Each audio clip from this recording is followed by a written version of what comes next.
The Ruby Wind project is a project that is entirely for fun. There are no deadlines, there are no limits. Rather, there are minimal limits.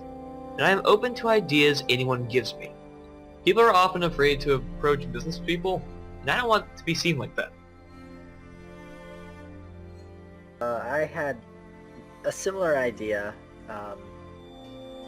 but I saw Caden also had the same idea, so I felt like if I got on board with him on the project, I think I could, make this happen.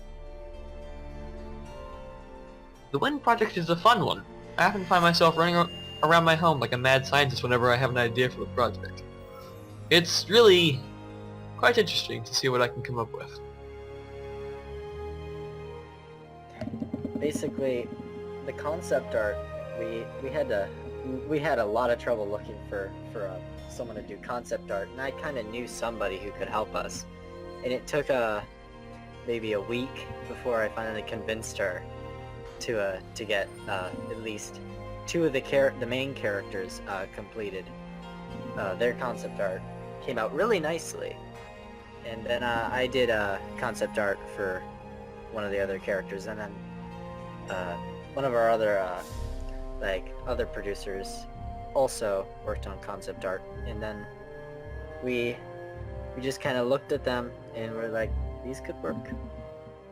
These could really work. We're not looking for business partners.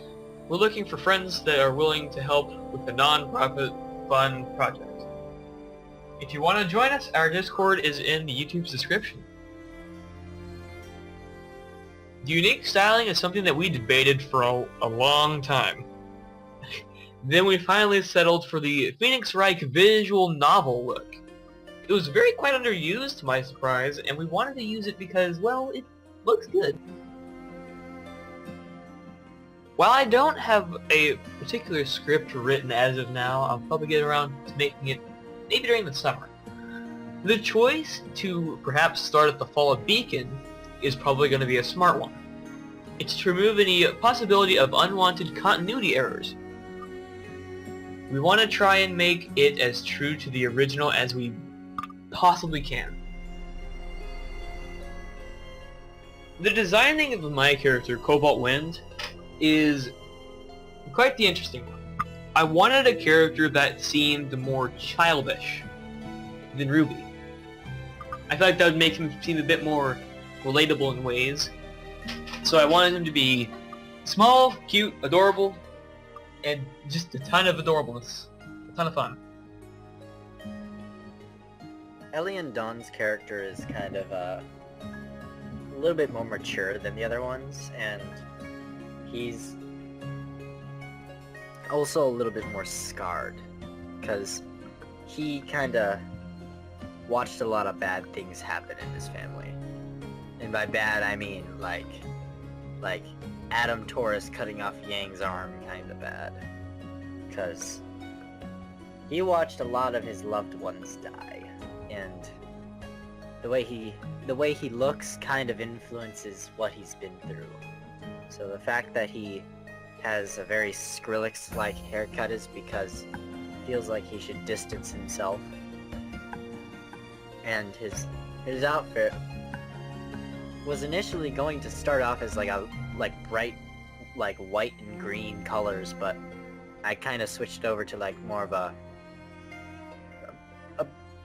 blue, black, and red. The blue being the insignia on his shirt, and then the black being kind of everything else along with red.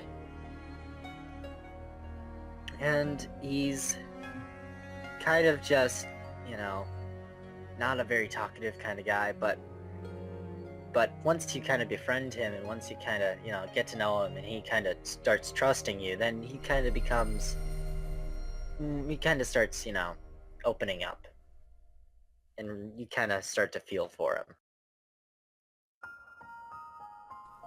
In my personal opinion, I think RWBY Wind will actually do pretty good because it's not like any other fan-made RWBY thing. It's not necessarily centered around action scenes and stuff. It's more centered around stories and the character. Well, I mean other the RWBYs are set like that too. But I mean, like, it's more like 100% based on like story. It won't necessarily be like action or anything kind of like that.